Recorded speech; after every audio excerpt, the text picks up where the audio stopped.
Hello বন্ধুরা, কেমন আছো সবাই? আশা করছি খুব ভালো আছো এবং খুব ভালোভাবে প্রিপারেশন নিচ্ছ। আমি মনোজ তন্তু ভাই আর একটা নতুন ক্লাসে তোমাদের সবাইকে স্বাগত। তো দেখো, আগের ক্লাসে আমরা লিডিং পাওয়ার ফ্যাক্টরটা খুব ভালো করে দেখেছিলাম। আজকে আমরা দেখব ইউনিটি পাওয়ার ফ্যাক্টর। তো ইলেকট্রিক্যাল মেশিনে ট্রান্সফর্মার একটা খুব ইম্পর্টেন্ট একটা চ্যাপ্টার তোমাদের, এবং এখান থেকে আমাদের প্রচুর কোশ্চেন আসে। তো আমরা ট্রান্সফর্মারটা খুব ভালো করে দেখছি, এবং ট্রান্সফর্মারের আজকে আমাদের ক্লাস হবে 8 নম্বর ক্লাস, ঠিক আছে? এবং 8 নম্বর ক্লাসে আমরা দেখব যে ইউনিটি পাওয়ার ফ্যাক্টর। আগের ক্লাসে আমরা 7 নম্বর ক্লাসে আমরা দেখেছিলাম লিডিং পাওয়ার ফ্যাক্টর, এবং লিডিং পাওয়ার ফ্যাক্টর আমাদের ফেজার ডায়াগ্রামটা আমরা খুব ভালোভাবে দেখেছি। আজকে আমরা দেখব ইউনিটি পাওয়ার ফ্যাক্টর, ঠিক আছে? তো আমাদের দেখো ইকুয়েশন কিন্তু সেম থাকবে, ইকুয়েশন কোনো চেঞ্জ হবে না। তাই আমাদের ইকুইভ্যালেন্ট সার্কিটটা খুব ভালো করে জানতে হবে। ইকুইভ্যালেন্ট সার্কিট আমরা আগের ক্লাসে খুব ভালো করে দেখেছি। তো প্রিভিয়াস ক্লাসগুলো যদি ভালো করে ফলো করে থাকো, তাহলে এই ক্লাসগুলো কিন্তু কোনো অসুবিধা হবে না তোমাদের। তাহলে দেখো, এখান থেকে আমাদের ইকুইভ্যালেন্ট সার্কিট থেকে আমরা এই ইকুয়েশনগুলো খুব ভালো করে বের করেছিলাম, এবং এইখান থেকে আমরা ইউনিটি পাওয়ার ফ্যাক্টর আজকে খুব ভালো করে দেখব। ইউনিটি পাওয়ার ফ্যাক্টরটা আমরা খুব ভালো করে দেখব, ঠিক আছে? তো চলো শুরু করা যাক ইউনিটি পাওয়ার ফ্যাক্টর। তাহলে ইউনিটি পাওয়ার ফ্যাক্টরের ক্ষেত্রে ইউনিটি পাওয়ার ফ্যাক্টর মানে এখানে ভোল্টেজ এবং কারেন্ট এখানে সেম ফেজে লাই করবে। সেম ফেজে লাই করবে মানে ভোল্টেজ এবং কারেন্টের মধ্যে কোনো ফেজ ডিফারেন্স থাকবে না, তাই তো? বা অপর দিকে যদি বলতে পারি তাহলে বলবো যে ভোল্টেজ এবং কারেন্টের মধ্যে 0 ডিগ্রি ডিফারেন্স থাকবে ফেজে, ঠিক আছে? তো চলো শুরু করা যাক। তাহলে আমি আগেই বলেছিলাম যে আমাদের একটা 0 ডিগ্রি রেফারেন্সে একটা লাইন টানতে হবে, যেটাকে আমরা 0 ডিগ্রি রেফারেন্স ধরবো, এবং সেই 0 ডিগ্রি রেফারেন্সের মধ্যে আমরা ফাই এমটাকে রাখবো, তাই না? ফাই এমটাকে আমরা রাখবো 0 ডিগ্রি রেফারেন্সের মধ্যে, এবং ওয়াই অ্যাক্সিসের মধ্যে আমাদের যে লাইনটা টানবো সেই লাইনের মধ্যে রাখবো এখানে, এটা হচ্ছে এই লাইনটা হচ্ছে আমাদের E1 এবং E2 লোকাস বা লোকাস অফ E1 E2, ঠিক আছে? তাহলে দেখো, এখান থেকে আমরা যদি দেখে নিই, তাহলে জাস্ট আমরা প্রথমে এটা দেখে নিই। তাহলে ফাই এম এর সেম ফেজে লাই করবে আইএম, সেম ফেজে থাকবে কে আইএম, আইএম সেম ফেজে আইএম থাকবে, এবং আইএম থেকে সবসময় 90 ডিগ্রি অ্যাঙ্গেলে লিড করবে কে আই ডাব্লিউ।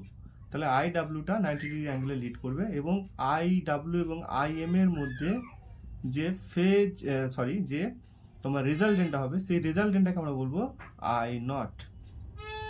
তাহলে এই রেজাল্টেন্ট হবে আই নট, ঠিক আছে?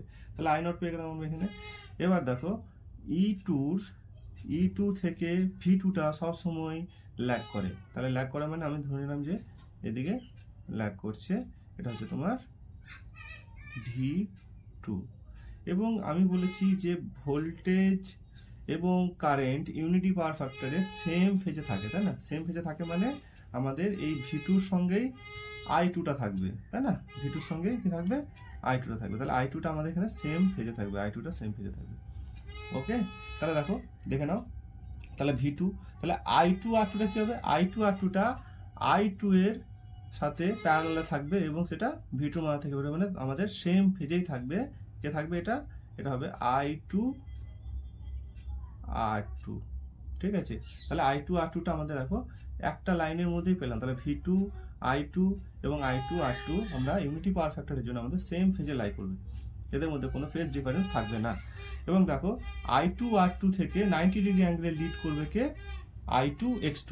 তাহলে I2 X2টা 90 ডিগ্রি অ্যাঙ্গেলে লিড করবে, এটা হচ্ছে তোমার I2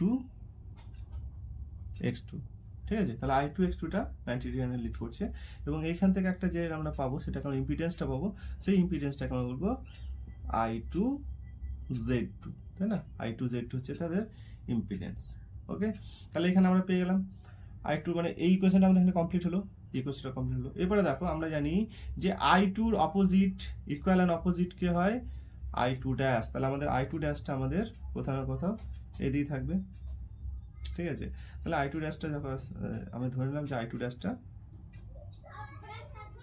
এটা হচ্ছে তোমার কে I2 ড্যাশ, 180 ডিগ্রি অ্যাঙ্গেলে থাকবে I2-র 180 ডিগ্রি অ্যাঙ্গেলে থাকবে I2 ড্যাশ। তাহলে I0 এবং I2 ড্যাশ কোথায় আছে? I0 এবং I2 ড্যাশের মধ্যে যে রেজাল্টেন্টটা পাবো সেটা হবে I1। তাহলে এটা হচ্ছে তোমার এখানে যে রেজাল্টেন্টটা পাবো, সেই রেজাল্টেন্টটা হবে তোমার I1, ঠিক আছে? এটা হচ্ছে, তাহলে এখানে দেখো E1 আছে, তাহলে E1 এর 180 ডিগ্রি অ্যাঙ্গেলে কে থাকবে? E1 ড্যাশ, তাই না, মাইনাস E1 ড্যাশ বা E1 ড্যাশ বা মাইনাস E1 হবে। তাহলে এই জায়গাতে আমরা যদি পাবো, এই জায়গাটা আমরা দেখিনি, তাহলে এই জায়গাতে আমাদের থাকবে কে E মাইনাস E1 বা মাইনাস E1টাকে দেখো আমরা বলছি V1 ড্যাশ, তাহলে আমরা V1 ড্যাশও বলতে পারি, একই ব্যাপার। তাহলে এটা হচ্ছে তোমার V1 ড্যাশ।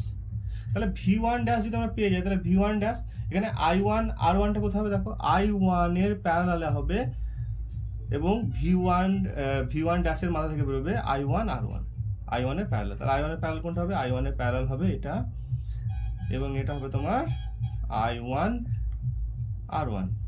ঠিক আছে, তাহলে I1 R1 পেলাম, এটা আমি জাস্ট একটু মুছে দিচ্ছি এটাকে।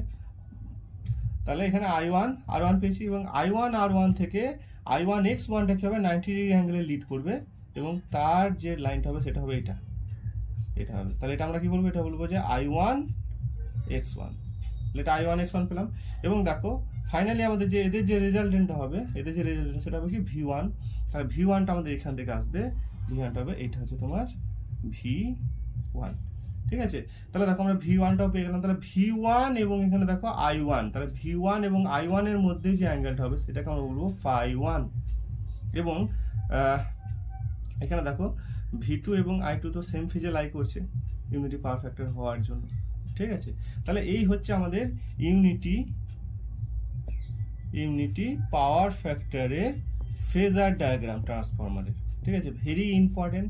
দেখো এখান থেকে তোমাদের অনেক নিউমেরিক্যাল থেকে শুরু করে তোমার থিওরিক্যাল ব্যাপারটা ভালো করে বুঝতে হবে। এটা যদি তোমাদের ক্লিয়ার কনসেপ্ট থাকে এখান থেকে, তাহলে তোমরা কিন্তু অনেক কোশ্চেনের অ্যান্সার দিয়ে আসতে পারবে ইজিলি।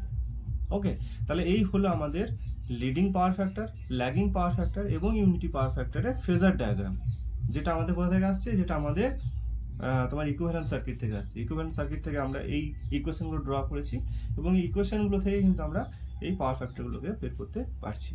তো বন্ধুরা, আজ এই পর্যন্ত থাকলো। তোমরা খুব ভালোভাবে প্রিপারেশন নাও এবং খুব ভালোভাবে এই ক্লাসগুলোকে ফলো করো। আমরা কিন্তু কন্টিনিউ ক্লাস তোমাদের জন্য নিয়ে আসতে চলেছি, এবং এই ক্লাসগুলো কিন্তু খুব ইম্পর্টেন্ট হবে তোমাদের যে কোনো পরীক্ষার জন্য।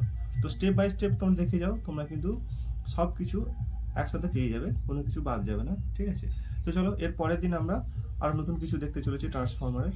তো আজ এই পর্যন্ত থাকলো, খুব ভালো থেকো, সুস্থ থেকো।